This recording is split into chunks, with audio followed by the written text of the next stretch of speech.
alasannya rauh nyarangin dan mojana rutin setungil perwani ane banget Senen Bande dumada aja dengan acara rutin niki wonten perkembangan yang lebih baik menyangkut moralitas kita. Proses sami sesuai dengan janji Belanda akan menjelaskan ajaran catur guru. Sebenarnya ajaran catur guru ini sudah tidak asing lagi di pikiran kita, apalagi pikiran anak-anak yang masih sekolah.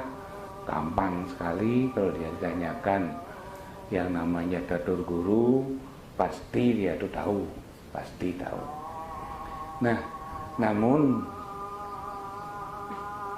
walaupun mereka tahu urutannya yang mungkin sampai pada definisinya, tetapi kelihatan akhir-akhir ini ajaran catur guru itu tidak berdampak kepada kehidupan kita sehari-hari. Oleh karena itulah Belanda pada kesempatan yang sangat baik ini setiap 15 hari sekali mengajak para umat dan para siswa untuk bareng-bareng membahas satu persatu ajaran-ajaran yang baik dari ajaran agama kita. Nah, pada kesempatan ini kita akan membahas tentang catur guru. Namun kalau catur guru itu kita bahas sampai ke 4 poinnya, kira-kira kita kekurangan waktu. Maka ajaran catur guru Belanda akan bagi-bagi. Pada malam ini kita bicara membahas masalah guru rupake pada malam ini. Dan mungkin yang malam Perwani yang akan datang kita akan lanjutkan dengan guru pengajian dan kemudian selanjutnya. Kenapa catur guru ini pernah katakan sangat penting dalam kehidupan kita? Kalau kita bisa lihat dari dua sisi. Sisi pertama yaitu sisi catur filosofisnya, yang mana kita meyakini beliau Dewa Siwa sebagai Tuhan kita dan yang sang Paramasiwa.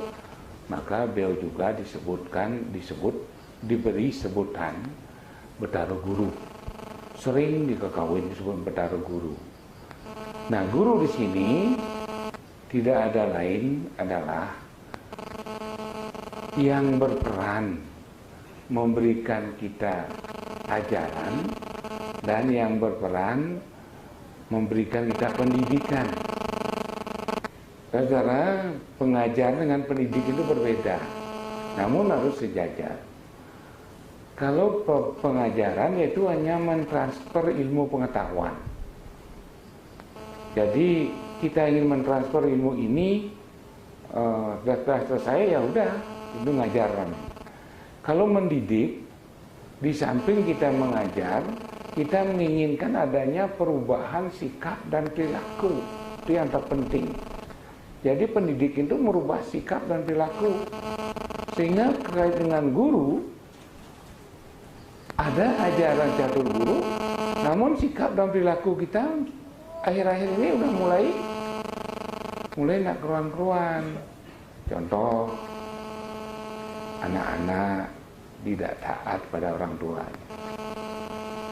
Murid tidak lagi disiplin terhadap gurunya dan pelajarnya. Masyarakat atau rakyat banyak yang tidak mau mentaati aturan-aturan pemerintah.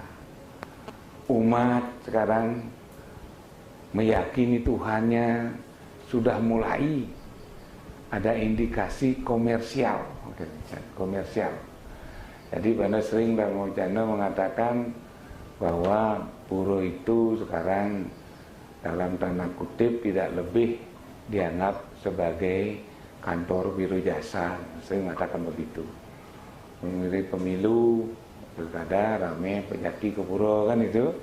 Nah, jadi itu dianggap KPU atau Panwaslu gitu. Sakit ngatur pejati ke pura, dianggap puskesmas. Nah, ya begitu. Nah, jadi keempat ajaran guru ini sekarang udah masing-masing udah tidak kelihatan perannya. Nah, itulah sebabnya terjadinya kehidupan seperti sekarang, yaitu kekurang disiplinan, kekurang satiran, kekurang kasih dan kurang sayang dari semua pihak. Gitu. Nah, oleh karena itu sangat penting kita sekarang memahami satu persatu daripada ajaran Catur Guru itu sendiri. Nah, pertama, Guru Rupaka. Yang kita akan bicarakan Guru Rupaka. Guru Rupaka definisinya gampang sekali, yaitu orang tua kita, bapak dan ibu. Sudah saya kan? Tetapi pernahkah kita berpikir bagaimana kita menyiapkan diri menjadi Guru Rupaka? Bagaimana kita menyiapkan diri menjadi calon ayah dan calon ibu? Itu sama sekali tidak tergambar. Tidak ada. Maaf, dalam tanda kutip di generasi muda kita tidak lagi memikirkan itu. Yang mereka pikirkan, ya teman-teman kenah nih, senang-senang hatinya. Buktinya Peranda di gereja sebagai barometer masyarakat, marotuni ada nangkir ketelu nagi dua senganten bulan Mei Juni sasi singemang. Tapi dia keberatan, enggak ngelapana itu. Oh, nya urusan ya kok ngelapana lawan nganten kan ini satu gejala yang kurang bagus dan Anda akan jelaskan itu. Nah, oleh karena itu bagi saudara yang sudah tua, yang sudah beristri, atau punya anak atau yang belum masih jadi calon nanti, tolong camkan ini. Pertama, Anda akan jelaskan yaitu tentang jauh ke belakang. Kenapa ada bapak dan ibu? Pasti karena ada pernikahan. Yang itu, kenapa ada pernikahan? Pasti itu ada jodoh. Kenapa ada jodoh? Itu hanya Tuhan yang tahu. Kenapa demikian jawabannya? Karena sering katakan ada 3 kunci kehidupan manusia. Sampai detik ini mungkin tidak ada orang tahu. Mungkin kita katakan. Kenapa? Ya emang sulit. Itu rahasia Tuhan. Apa itu? 1. Kapan hamil itu lahir? Nggak ada yang tahu. Walaupun dia dokter spesialis paling spesialis, nggak akan tahu. Maksud brother, ini hamilnya ibu lahir tanggal 31 Mei jam 12 lebih 5 menit siang. Plus, nah itu nomor 1 itu. Ada yang mungkin bisa begitu? Ya paling-paling ya kira-kira Agustus lah, minggu pertama, minggu ya kira-kira Juli lah, pertengahan. Kan cuma itu yang diterima oleh ibu-ibu yang hamil. Nah itu berarti dia siapapun tidak bisa tahu bahwa kapan hamil itu akan lahir. Itu 1. Dalam konteks agama disebut utpeti. Gitu. Yang kedua, ya yang pertama tadi, kelahiran itu adalah wahyu Tuhan. Asli wahyu Tuhan. Sehingga karena kurang pas di kayun tanda. Kalau ada nak ngelapana beling, ngalih duase, kemudian sesar, nyarter dokter, jam 9 harus dioperasi, itu bukan lahir namanya, bukan lahir namanya. Itu dipaksa. Itu. Yang dimaksudkan kelahiran adalah sudah waktunya diberikan oleh Tuhan, karena begitu dia lahir, seperti yang katakan 19 hari yang lalu, begitu dia lahir, dia sudah membawa tanggal kematian. Kan gitu? Nah, Ini kalau belum dia masa lahir, ini bagaimana? Nah, ini problemnya sebenarnya. Saya tidak menampik ada kemajuan zaman. Tetapi kemajuan zaman itu tidak seluruhnya bisa dimajukan. Nah, oleh karena itulah saudara, tolong perhatikan. Bagi kita semua, yang pertama saya katakan adalah kelahiran adalah wahyu Tuhan. Kecuali ada masalah, janin itu masalah, apakah itu nganang dan lain sebagainya, itu terserah dokter. Nah, yang kedua jodoh. Siapa tahu ini jodoh nih cucu Prano ini siapa jodohnya nanti? Nggak ada yang tahu, nggak ada. Kecuali Tuhan. Itu yang pernah disebutkan wahyu, perintah Tuhan. Yang ketiga, kapan kakek itu yang klekek-klekek di Bali itu akan meninggal? Nggak ada yang tahu. Jadi 3 hal ini kunci. Salah satunya adalah jodoh. Jodoh inilah wahyu Tuhan kepada kita. Sehingga dari jodoh ada pernikahan. Ceritanya pada tahu di dalam lontar atiwo-tiwo panggil Belanda pituduh sang pitaro dia dilakar nganyut ke pasir sun nguyang tulang tuh ada pituduhnya kene. Salah satu diantaranya adalah teke puwa sira ring wot gongang sampailah kamu pada titiu galagil gitu.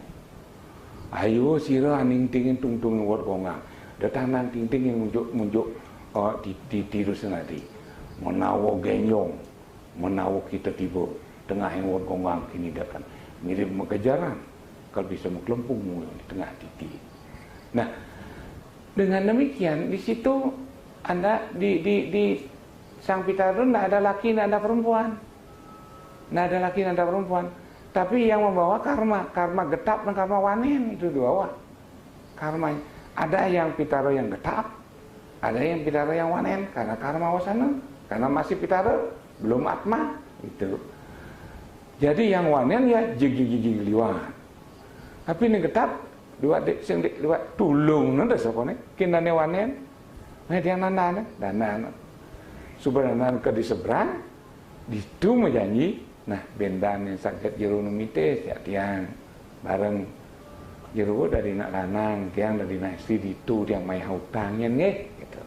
Rondar orang gitu, di itu dan cina mai hutangnya. Maka nak kayak pertanyaan ke Belanda, mungkin turun nang lah kurang papat nanam kengken ni kata nanti jawabannya nanti. Nah, itu. Jadi jodoh di situ akarnya. Jadi Prana yakin bahwa satu orang jodohnya satu. Satu orang jodohnya satu.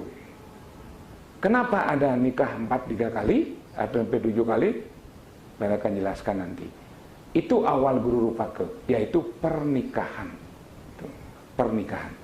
Makanya anak-anak muda sekarang dia tidak memikirkan apa itu pernikahan, apa tidak memikirkan. Yang penting teman malam minggu melalui SMS, melalui perkosaan sejak 6 dong, kuek kan itu. Nah, jadi belum dipikir kenapa belum dia tidak tahu tentang makna caturasrama itu sendiri. Brahmacari kan itu saat-saat menuntut ilmu, membawa baca banyak-banyaknya ilmu, persiapan kita masuk ke grihasta.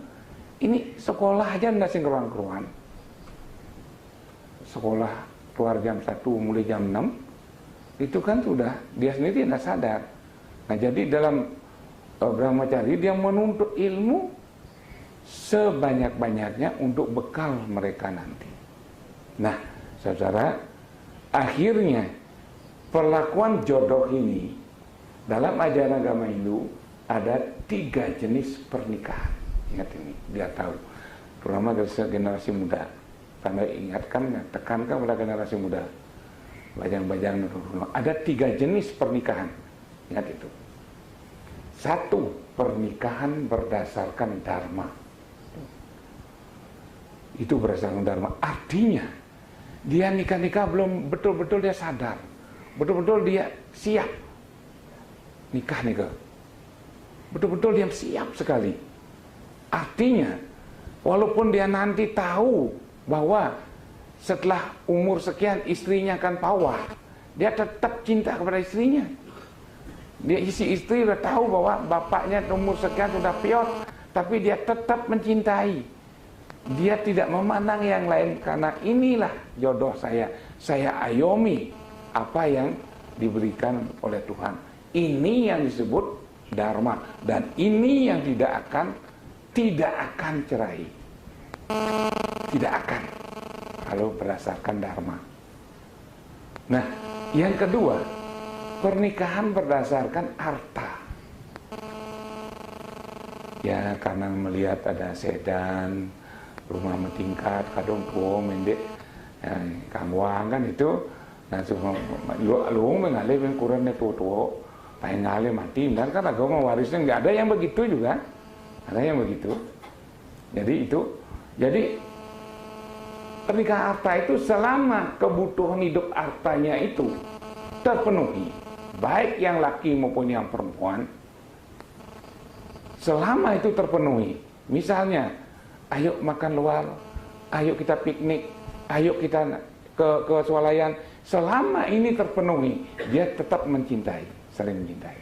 Tetapi ingat, begitu hartanya surut, dia pelan-pelan akan renggang, pelan-pelan jadilah perceraian. Inilah, saya kira agama apapun di atas bumi ini, apalagi agama Hindu, tidak akan merestui perceraian. Kenapa? Contoh, Pranda sudah 20 tahun jadi Pranda, sudah 325 cakep lontar yang pernah lihat di rumah. Tentang pernikahan juga banyak. Tidak ada Pranda melihat dewasa cerai, nggak ada. Nggak ada dewasa cerai. Dan upacara cerai, nggak ada. Makanya bagi yang cerai, kalau sudah mempejati, secara kenyataan di skala dia cerai, tapi di skala tetap ada ikatan batin. Pasti itu nggak boleh tidak, karena itu adalah merupakan sebuah jodoh. Nah, itu tentang harta. Sekarang terindikasi banyak sekali pernikahan atas dasar harta. Beliau beri besi durian, nah kan itu petawang nang lapuranan, cara menek di TV itu kan di TV itu setiman lah nang 45 punya itu. Bayangkan itu apa tuh? Itu ya. Jadi kalau sampai begitu kan itu kan jelas, itu kita udah dapat melihat itu kan karena harta kan? Karena harta. Gitu. Nah, yang ketiga pernikahan karena kamu. Karena begitu mengatakan cinta, begitu dia tidur, laki perempuan kumpul kebo dan lain sebagainya, itu berdasarkan kata. Dan sekarang ingat yang anak-anak yang wanita melalui penjelasan dijelaskan, ada bahasa yang kurang enak, itu termasuk melecehkan kaum perempuan. Anu ngelatuna belingnya malu dan sing ngelap anaknya gitu. Mensingnya beling kan ini kan melecehkan kan? Tapi mengingatkan yang perempuan, jangan kalian jadi korban seperti itu. Jangan. Pertahankan semuanya itu. Karena itu kamu itu ada ceritanya begini. Kenapa ada lahir Buddha Kala? Kenapa ada Buddha Kala? Itu tidak ada lain. Itu contoh pendidikan kepada kita yang diceritakan oleh agama kita dalam mitologinya. Apa itu? Pada suatu ketika Bathara Siwa mesesanjan, artinya beliau itu melalui di pinggir laut yang sambil menikmati keindahan laut, Akhirnya angin laut keras, Kamen Dewi Umo ke tersingkap oleh angin. Wah, naik semua. Kelihatanlah pahanya putih mungkin keramik ini. Retep mungkin keramik. Itulah Bathara Siwa tidak tahan dengan nafsunya. Lalu Dewi Umo diajak tidur di pinggir pantai. Apa jawabannya? Inilah perempuan. Beli Bathara Siwa, ampunan Riki laksana kini. Malih pidane raga ngelah oko jagitannya anutkin sifat-sifat iraga dari orang tuanya. Barang siapa yang tidur laki perempuan sebelum melaksanakan upacara dan tidak pada tempatnya, dikutuk oleh Dewi Umo supaya nanti dia ngelapangak buta kala. Gitu. Sekarang banyak buta kala yang lahir. Ya, banyak sekali. Coba besok pagi lihat di jalan. Banyak enggak buta kala yang lahir. Yang dulu Tonyo boknya gembel, sekarang dia gembel. Ya benar. Yang dulu, aduh yang memedi bidang itu jijaknya makin mati di mata bapak. Dan juga banyak sekali hal-hal yang tidak dibenarkan. Dan juga dua kutukan yang pernah baca itu dari Dewi Umo. Bagi yang tidur laki perempuan tidak ada hubungan suami istri dengan yang resmi, maka dia akan melahirkan buta kala. Sudah terbukti. Yang kedua, saat Dewi Drupadi ditelanjangi oleh Dursasana di depan sidang umum, ditelanjangi, dicambak rambutnya, maka Dewi Drupadi mengeluarkan kutukan. Selain dia ingin minum darah Dursasana dan juga keramas dengan darah Dursasana, dia juga mengutuk, kapan ada kaum wanita senang menguraikan rambut, disitulah dendam akan muncul di atas bumi ini. Sekarang coba negang sudah motor, bidangkan nyana kira no, ini ngapain? Nah, dan selanjutnya saudara, itu pernikahan karena arta dan kama. Yang pernikahan arta dan kama biasanya dia menjadi guru rupaka yang tidak bisa bertanggung jawab. Itu penyelemahannya, guru rupaka yang tidak bisa bertanggung jawab. Demannya ganjalan, kadung yang matajan, jak matajan, ngelayap pipis, jak dibongkol butuhnya jangan pisah, pangsing tawangnya panaknya. Itulah dia. Nah jadi ini guru rupaka yang lahirnya dari pernikahan kama dan arta. Oleh karena itu saya mengimbau melalui Dharma Channel ini supaya semua umat Hindu dan semua generasi muda tolong perhatikan ini.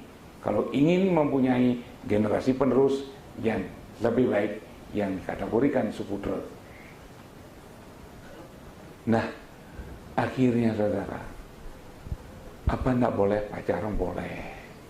Pacaran itu boleh. Tetapi ada batasnya. Ingat itu. Pacaran dengan nikah berbeda. Berbeda. Itu.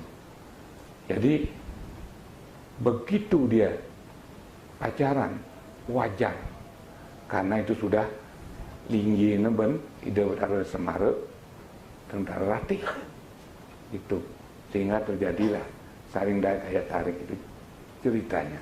Nah saudara,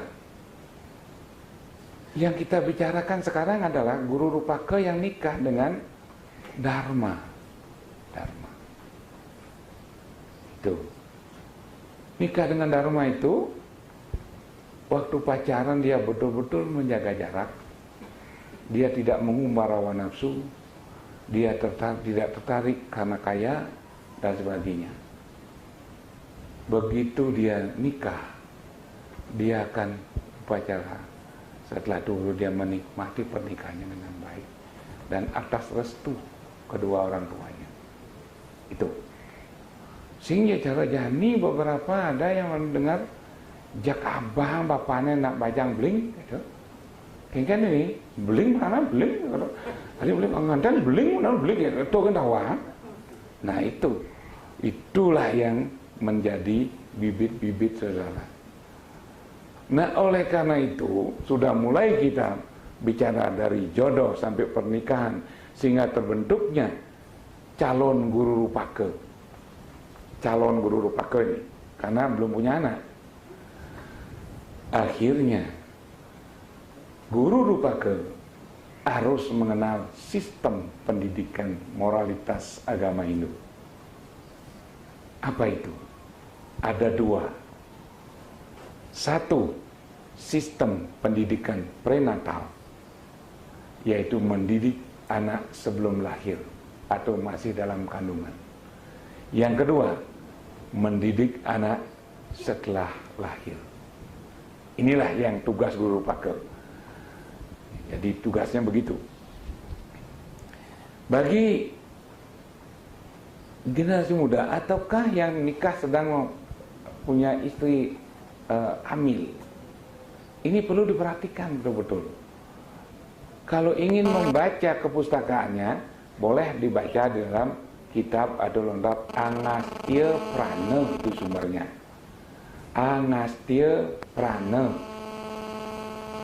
atau Semara Reka sumbernya. Anda membaca itu sebelum bicara ini, membaca itu supaya ada pertanggungjawaban Anda. Jadi Angastya Prana dan Londar Semara Reka. Saudara, kembali kepada pernikahan. Jadi di Bali, hukum di Bali atau adat di Bali tidak langsung calon si istri itu disebut hamil, nggak langsung. Sing langsing terus bayi beling, dah. Ingat ini ya, jangan lupa. Tahap pertama disebut liwat. Artinya dia kotor, sing kotor, liwat. Setelah liwat 1 bulan, baru dia disebut mandang. Nah ingat dulu, catat tuan-tuan, jangan lupa. Langsung bocor. Pertama, mandang. Mandang itu artinya kotor kainnya nak datang. Patut kotor kainnya tidak. Ini sampai lewat 1 bulan, tidak kotor kain lagi, disebut mandang. Dan yang ketiga disebut ngidam.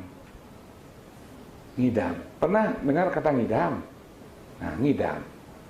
Yang terakhir baru disebut abot. Abot. Abot itu sama kasarnya beling. Nah, tidak langsung beling, enggak.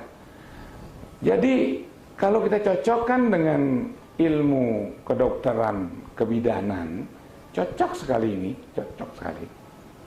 Begitu dia disebut liwat, artinya spermatozoid dan sel telur perempuan itu sudah dibuahi sel telurnya. Sudah dibuahi. Kemudian setelah dia liwat itu, dia sudah sel spermatozoid ini memecah diri jadi sel. Kemudian dia mencari dinding-dinding rahim untuk nempel. Nempel. Setelah nempel disebut mandag. Mandag, gitu. Setelah dia nempel sini, dapat dia pegangan di dinding rahim itu, ibu itu, kemudian terjadilah ngidam. Ada nak jejak sirap, dogen bilang bangun utah, ada gitu. Ada yang nak gipo, dogen ada yang ngalih nasi, dogen sing warak-warak, ini kan ngidam. Ngidam ke macam-macam. Setelah itu baru abort atau hamil. Disinilah peran bapak yang paling besar. Juga peran calon ibu. Saat istri kita itu mandang, sudah mulai calon bapak ngerti bahwa oh istri saya mandang. Satu, jangan diberikan omongan keras-keras atau omong yang jelek-jelek yang direkam oleh telinganya. Jangan dikasih nonton yang horor-horor, ada yang apa namanya, yang sadis-sadis, itu direkam oleh matanya. Dan juga jangan disakiti, misalnya dipukul dan sebagainya, itu direkam oleh kulitnya, panca inderanya rekam. Nah, begitu rekam itu ada pada ibu, maka akan dikirim kepada janin. Karena saat janin dalam kandungan itu, semuanya nempel ke ibu, telinga, mata, hidung, mulut, kulit, perasaan, makanan, minuman, semua dari ibu.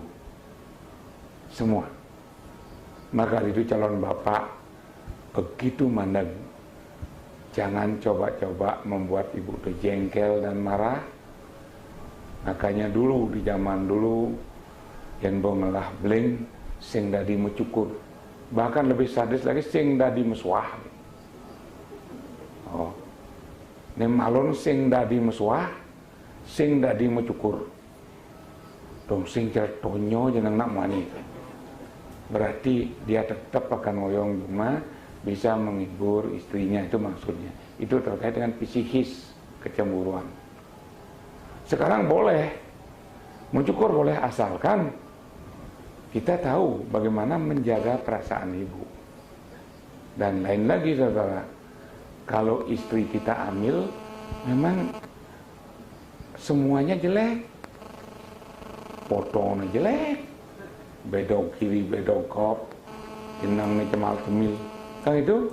Nah disinilah merupakan ujian dari kita di calon bapak oleh janinnya.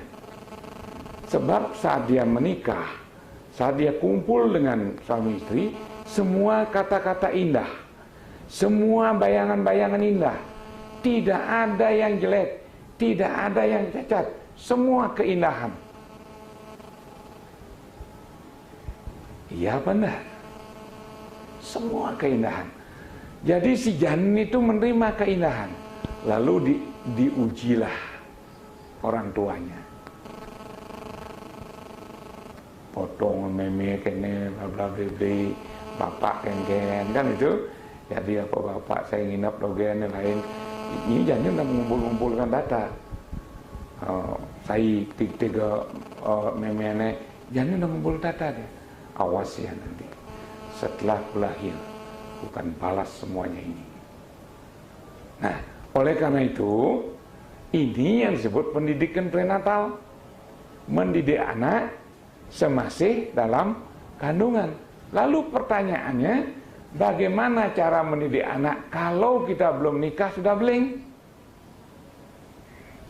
Itu saja udah maling-maling ya benar. Orang kena tua ini nanti baju gede-gede nanti ngomong-ngomongan gitu. Itu kan udah kebohongan, maka anak yang lagi itu penuh dengan kaset kebohongan. Penuh dengan kaset kebohongan.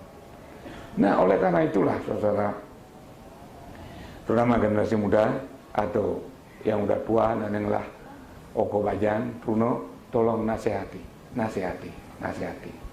Begitu. Nah, jadi terutama saat ngidam.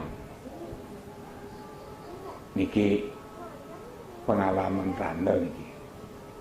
Pengalaman randa becek sang angon contoh.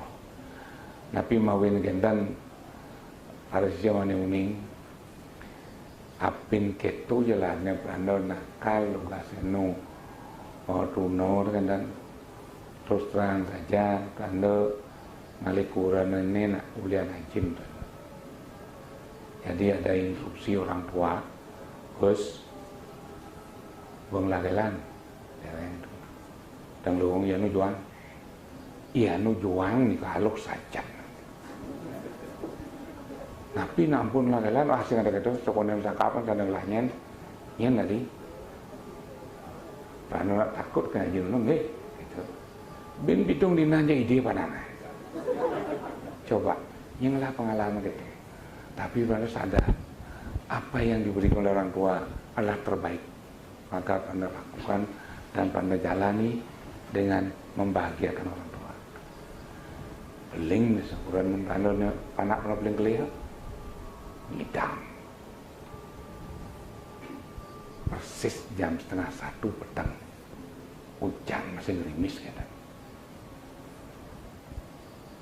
Di tiang saya ada biung lalap di pola, ya ada biung di jalan biung lalap dan lalap biung ini ujian dengki ini niki mana ujian niki dia ada biung lalap itu biung petang ini karena ingat ke pelajaran itu saya tadi nengki ini saya dia mulai mul mana oyong lu gimana dia biung lalap saya ada datang mak udah kaman sarung langsung mak center ke dijabol nang oyong ada tengah jam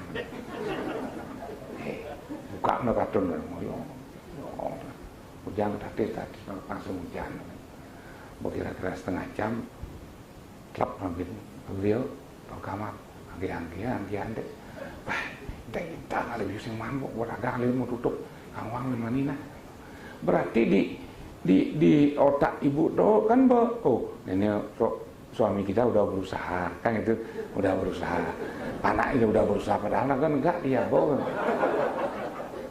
apakah itu enggak bohong enggak panjang letek nak loh di ulu-ulu yang penting dalam kriteria positif dan nah begitu Prana terus apapun yang dia inginkan dan Prana walaupun Prana bidan dikategorikan nak tuno rengas tapi tangan Prana belum pernah menyentuh istri belum pernah sampai sekarang belum pernah karena Prana sangat ingat dengan ajaran akhirnya buktinya anak-anak Prana sampai detik ini semuanya hormat semuanya.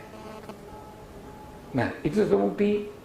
Nah coba sekarang kita teliti di lingkungan kita siapa yang punya anak kondangan dan beling, coba lihat pasti beda pasti beda.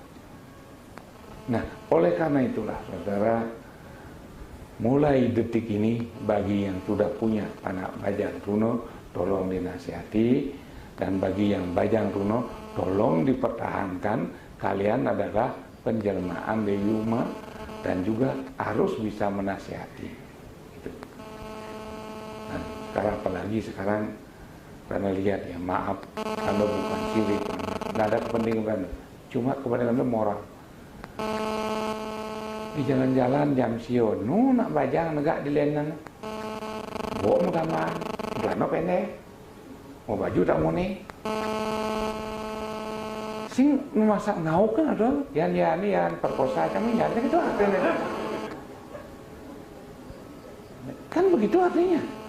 Nah jadi tolong kesimpulannya pendidikan prenatal itu satu ayomi perasaan ibu, dua jangan diberikan tindak keras, jangan diberikan bahasa yang keras, jangan menonton dan membaca buku yang keras-keras, misalnya majalah detektif gitu baca, banyak bisa anak bisa mengenai matanya, bukan.